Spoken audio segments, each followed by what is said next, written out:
Nuair bhíonn ibhir idir 2 agus 9 móide Ainmfhocal Aidiacht bíonn an aidiacht san ibhir ulra as chuirn tú séamh uirthi. 3 móide caithear gurm. 3 chathaoir churma.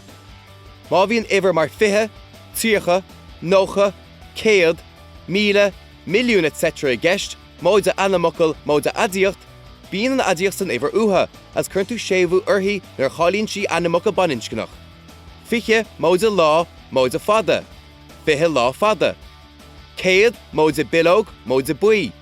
100 bilóg buí. Má bhíonn ibhir agat atá níos mó ná 50 nach bhfuil inráinte ar a 10 mar na cín thuas, caiid tú an nó seo a leanas a leanúnt.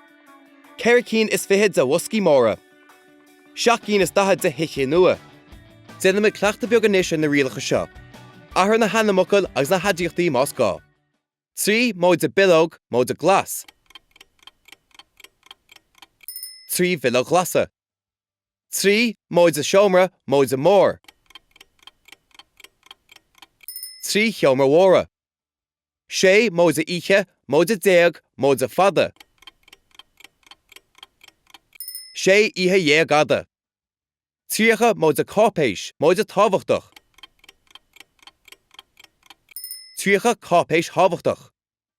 50 móide agras mór.